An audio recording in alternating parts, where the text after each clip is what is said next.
నమస్తే welcome to BCN news నేను విజయలక్ష్మి ముందుగా ముఖ్యాంశాలు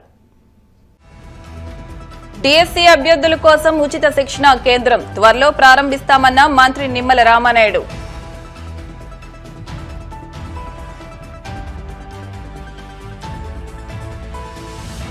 మౌలిక వస్తువుల కోసం పన్నులు వసూలు చేయాల్సిందే ప్రజలను ఇబ్బంది పెట్టాలన్నది మా ఉద్దేశం కాదన్న మంత్రి నారాయణ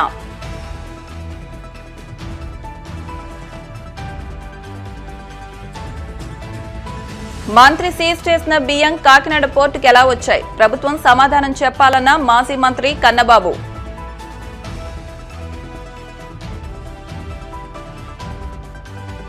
రాష్ట్రంలో శాంతి భద్రతలు క్షీణించాయన్న మంత్రి పేర్ని నాని అమాయకులపై కేసులు పెట్టి వేధిస్తున్నారంటూ ఆగ్రహం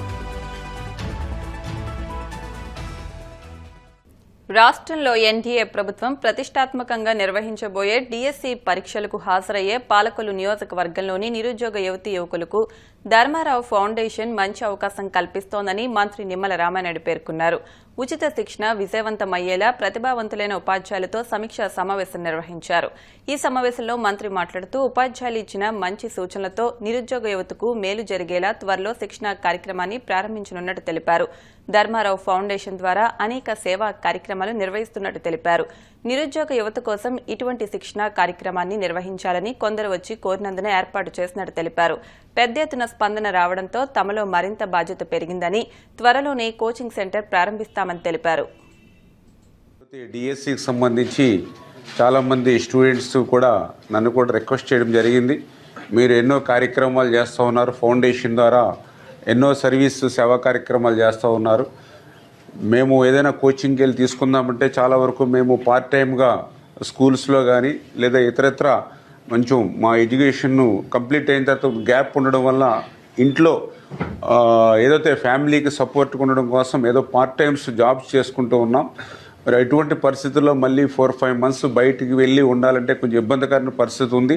ఒక్కసారి మీరు కూడా ఆలోచన చేసి పాలకుల్లోనే మాకు ఏదైనా కొంచెం ఆ కోచింగ్ని ఏర్పాటు చేస్తే మాకు కొద్దిగా ఈజీగా మాకు ఉంటుందని మరి ఎవరైతే మన పాలకులు చాలామంది మాట్లాడడంతో నేను కూడా జనరల్గా సరే ఓకే మనము పాలకొల్లు కాన్స్టిట్యున్సీ పరిధిలో ఏమన్నా ఒక 200-300 అట్లా ఉంటారులే అని మనం కూడా సరే చెప్దామని అప్లికేషన్ తీసుకోమన్నాం. కానీ నియర్లీ ఒక 600-800 మధ్యన ఈ అప్లికేషన్స్ వచ్చినాయి.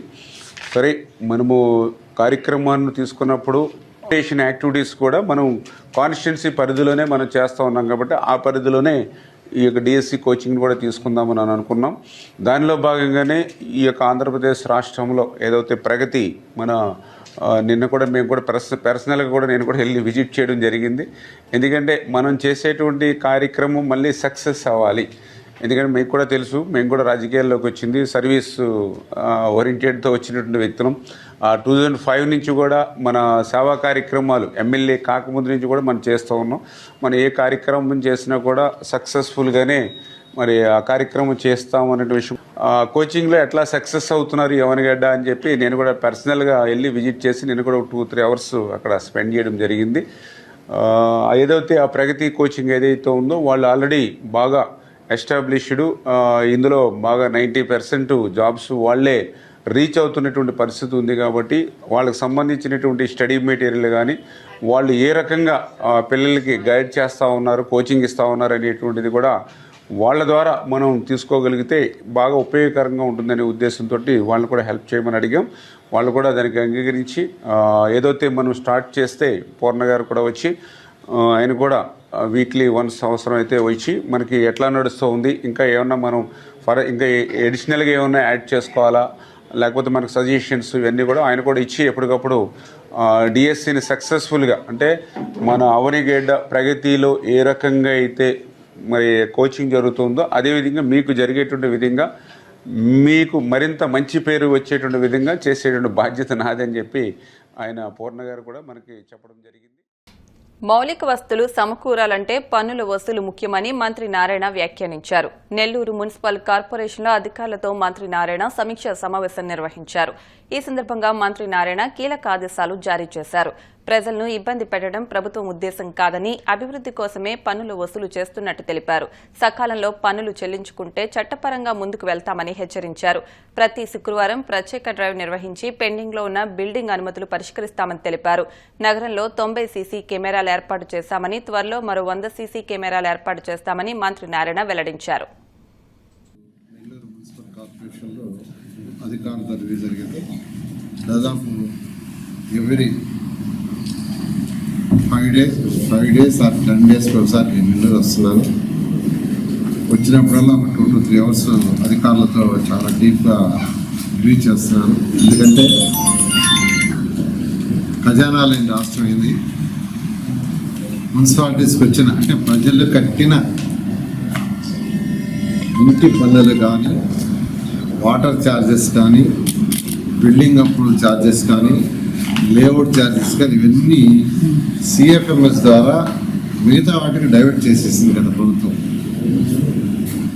నా మున్సిపల్ శాఖలో అయితే దాదాపు 3,200 కోట్లు ప్రజలు కష్టపడి కట్టిన పన్నులు, water taxes, layout taxes, building approvals, మిగతా ఛార్జెస్ ఏదన్నా అన్నింటి డైవర్ట్ చేయదు. అదే 3,200 కోట్లు కానీ ఈరోజు కానీ ఉంటే ఈ యొక్క మున్సిపాలిటీస్ని బ్రహ్మాండంగా చేసిండ్రు.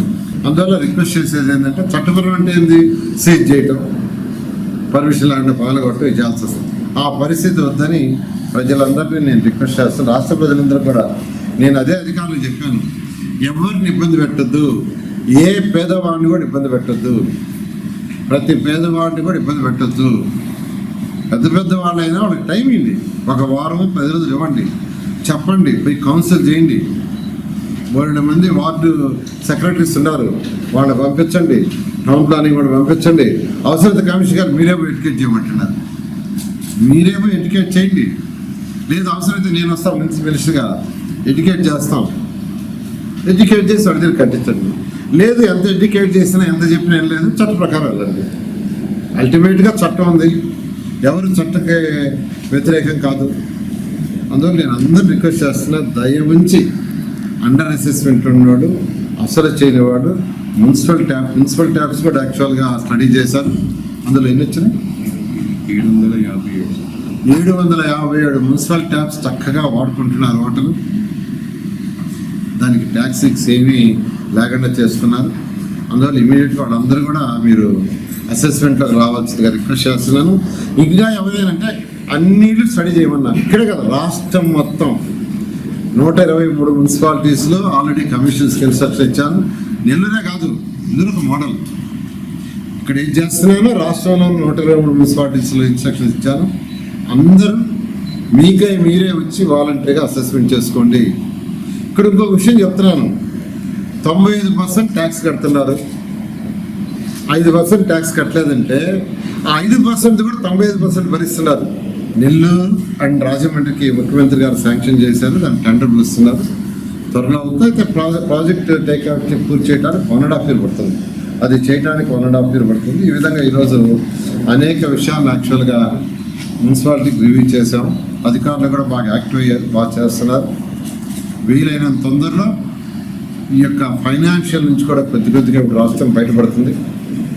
వీలైనంత తొందరలో కంప్లీట్ చేసి ఏషియన్ ఇన్ఫ్రాస్ట్రక్చర్ ఇన్వెస్ట్మెంట్ బ్యాంక్ ద్వారా ఏదైతే వాటర్ ప్రాజెక్ట్స్ ఈ రాష్ట్రంలో టేకప్ చేశామో, స్వచ్ఛ భారత్ కావచ్చు, గ్రీన్ కార్పొరేషన్ కావచ్చు, ఆ వర్కర్ కూడా టేకప్ చేసి 2 సంవత్సరాలు అన్ని కంప్లీట్ చేశారు.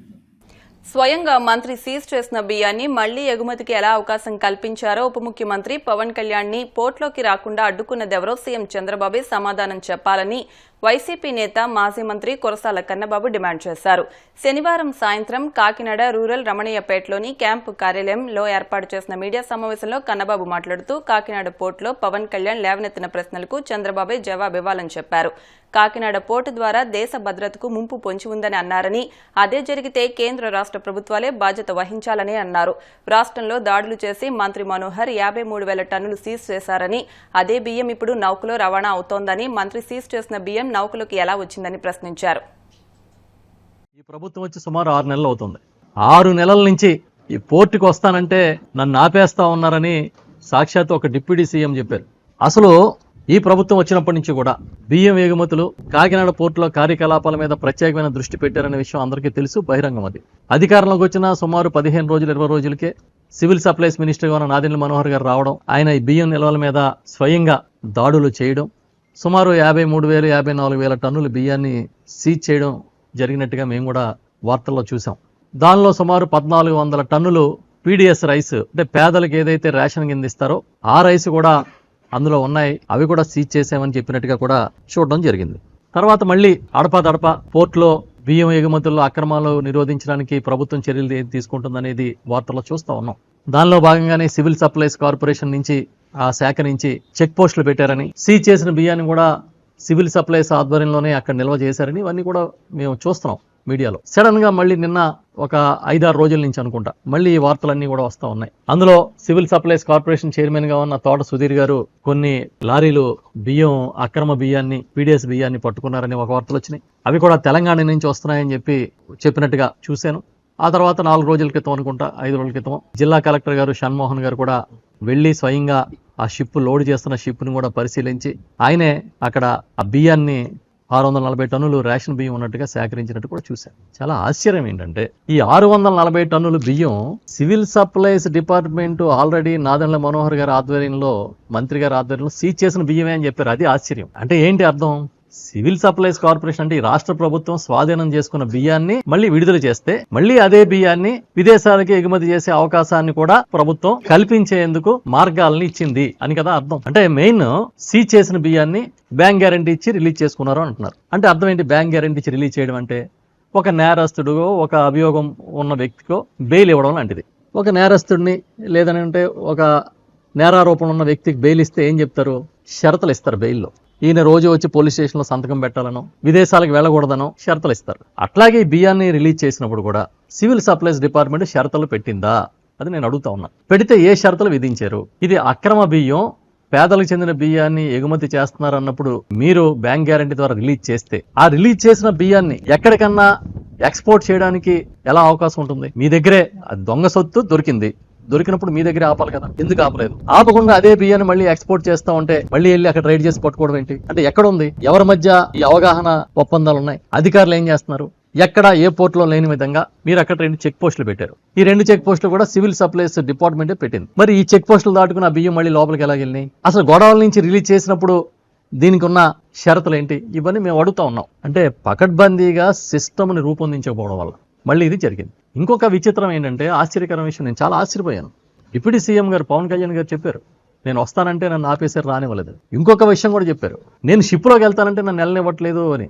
ఆయన ఏం ప్రతిపక్షంలో లేరు. ఈ ప్రభుత్వం ఏమి వేరే ప్రభుత్వం కాదు. Telugu Desam party, Janasena party, BJP party ఉమ్మడిగా ఏర్పాటు చేసుకున్న ప్రభుత్వం. ఒక డిప్యూటీ సీఎంని 6 నెలల నుంచి ఆపింది ఎవరు? షిప్లోకి వెళ్తానంటే అనుమతి ఇవ్వనిది ఎవరు? న్యాచురల్ గా ఒక డిప్యూటీ సీఎంని ఆపాలంటే అంతకన్నా పై స్థాయి వాళ్ళే కదా ఆపాలి, కింద స్థాయి వాళ్ళు అయితే ఆపలేరు. ఎవరు ఆపుంటారని, ఎందుకు ఆపుంటారని ఈ ప్రశ్నలన్నీ ఇవాళ సామాన్యులు కూడా వస్తున్నాయి. తప్పు కదా పాపం. ఆయన దీన్ని నిగ్గు తేలుస్తానని చెప్పి ఆయన వస్తాయంటే అలా ఆపాలని ప్రయత్నం చేయడం అంటే ఈయనకన్నా పై స్థాయి వాళ్ళు ఆపుంటారనేది మనకు అర్థమవుతుంది. ఆ పై స్థాయి వాళ్ళు ఇలా చేయడం మాత్రం చాలా తప్పు. అనుమతించాలి కదా. ఆ షిప్పుల దగ్గరికి వెళ్ళనివ్వలేదు. చిన్న చిన్న డాక్స్ కూడా వెళ్తా ఉన్నాయి, మాది ఎందుకు అనుమతించలేదని ఆయన అడుగుతా ఉన్నారు అధికారులను. రఫ్సీ నాకేం కొత్త కాదని కూడా చెప్పారు. మరి ఒక డిప్యూటీ సీఎంనే ఇలాగా అక్కడ పరిశీలనకు వస్తే ఆపితే మిగతా వాళ్ళ పరిస్థితి ఏంటి? ఇప్పుడు కాసేపు ప్రకటనలు.